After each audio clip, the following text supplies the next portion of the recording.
Thundering footfalls echoed across the woods, accompanied by the bellowing roars of beasts and men. Bring about two on the left, push them far right, yelled a wild-eyed man with a large pair of dreads down the middle of his head. To his command, a couple of hunters picked up speed, running quickly on all fours to keep pace alongside a group of bears they were targeting. Maybe three was too many, Waka, a voice called from behind the man directing the action. We can't let them get to their mother. The leader went down on all fours, leaving most of his group behind as he focused his eyes on the trio of juvenile bears. His teeth were presented and his body lunged into a fury as he urged himself forward, tackling the first beast to the ground. A feral struggle ensued. The bear failed to land decisive blows, unable to defend itself from the man's blade as he tore quickly into the bear's throat. Squelching cries bubbled up through deep crimson streams as Waka rose to his feet, roaring into the air as his brothers and sisters continued the hunt. He pushed himself to pick up speed yet again, quickly glancing over to a younger hunter to his left before shouting more commands to encircle the remaining bears. We're running out of time, he bellowed as he unsheathed his sword again and threw it like a bolt of honed lightning into the side of one of the bears' heads. It fell to the ground with all of its momentum coming to a crashing halt in the mud. The pack roared out and cackled in glee as they closed in on the last bear. Circle up, Waka ordered. The pack quickly jumped into formation and Waka himself jumped high above, tumbling through the air and landing hard in front of the final bear. He stumbled to his feet, mustering a deep bark before his eyes began to glow with ether. He prepared himself to deal the killing blow to his prey, clenching his fists and eyeing the sensitive portions of the bear that he would attack. He'd stun it and allow his pack to kill it with their blades. His plan was shattered by a mighty roar, coming from behind and from the shallows of a burrow behind him. The mother, large and furious, erupted from the darkness, her fangs and claws ready for retribution. She swiped at Waka, sending him to the ground in evasion. She reared up, attempting now to come down, biting into her cub's attacker. Waka saw the white of her teeth, the heat of her breath, and the abyss of her maw as he raised his hands to brace for the pain. He grabbed her jaws, wrestling to keep her bite at bay. His ears tuned to rapid footfalls, coming down as an advent of the second bolt-like strike. This time, coming from the younger hunter he glanced to earlier. This was Tetsu. His sword slid into the skull of the mother as he braced himself to keep his footing in her death throes.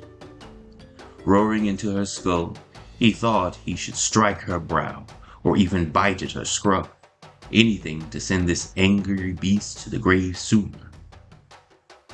Waka's hands recoiled from the beast's pitched jaws and poised his frame to jump from under the collapsing weight of the large bear.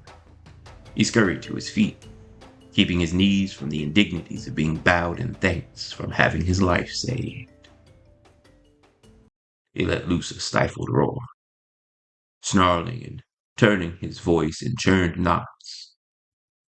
He meant to say something unrefined. A member of their pack met them in the air with kill. He carelessly raised his hands to Waka, presenting his huntmaster's sword to be reclaimed. Didn't need your help, Tetsun, Waka growled. I needed my sword. The young man scoffed and snarled. Next time, may you find neither. He walked away, leaving the beast at the feet of her victim. Tetsun wasn't interested in soothing the man's wounds of pride. He saved him from so many of the flesh that he ought to have been grateful. He heard the calls for the kills to be hauled home. He never looked back. He wouldn't give Waka the mercies of an acknowledgement. Tetsun backtracked to the first kill. He studied the now dried flow of blood from the bear's neck, sat down next to the beast, and laid his body into the fur. He was weary. Physically, His body felt the weight of the hunt, waking in the early hours of the morning and stalking their prey, chase and slaying the mother. She was unbelievably strong. Her child, although scared, had a touch of her power still present beneath his thick fur coat.